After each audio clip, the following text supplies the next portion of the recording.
All right, so we're going to do another example when a molecule might require a double or a triple bond. So let's take a look at H2CO3. Oh, sorry, H2CO. And so for this, what we're going to do is we're going to follow our same steps. There are two hydrogen because of this two.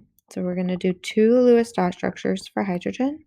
There's one carbon, so we're going to do the Lewis dot structure for carbon.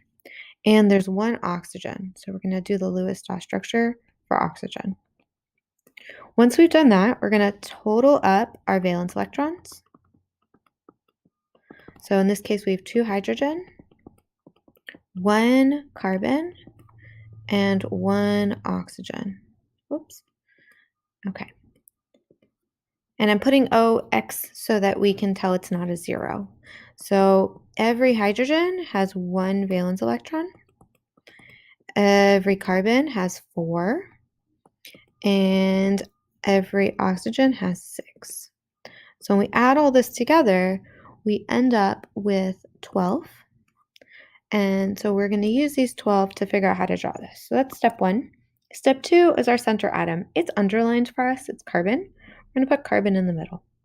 Now, we're going to put the rest of our atoms around our center atom. Now, notice we have 2 hydrogen. So I'm going to put 2 hydrogen. And we have 1 oxygen. And it's really helpful when you read a molecular formula that you read it from left to right, just like you would when you're reading English.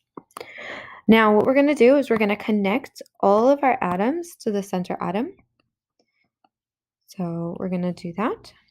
And then as a reminder, we're going to make sure that we subtract the electrons that we just put into our bonds. Remember, every bond has 2 electrons. So that's 2, 4, 6 electrons. So we're going to subtract 6. So we have 6 left. And so now we're going to do step 6. And step 6 is a little bit complex now. So let's start with our hydrogen. This hydrogen has 2 electrons, so it's good to go. This hydrogen has 2 electrons, so it's good to go. Now let's take a look at our carbon. This carbon right here has 2, 4, 6 electrons. Definitely not yet good to go. And if we look at oxygen, this oxygen only has 2 electrons. Also not good to go. Remember, carbon and oxygen need 8, just like most of atoms except hydrogen. So that means we need to follow the steps down below. So let's follow step 6A. We're going to add these 6 extra electrons to make everything work first.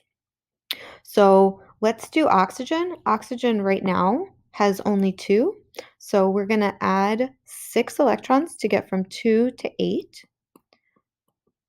So this is now 0, right?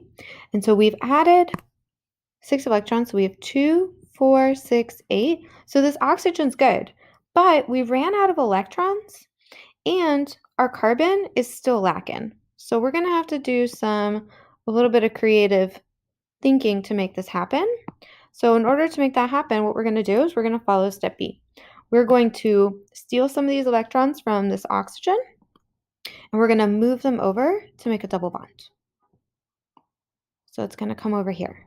So to double check that we only are still using 12, we have 2, 4, 6, 8, 10, 12. Cool. So we're good there. And now let's double check that everybody has the right number of electrons so that we can proceed. So this oxygen has 2, 4, 6, 8. So our oxygen's good. And let's double check our carbon.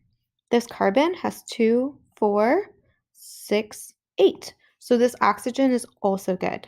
And so your final structure, if we redraw this, is going to look like this. And that is how we are going to double check our work, is to follow our steps through and make sure that we meet all of those components in order to draw the correct molecular structure.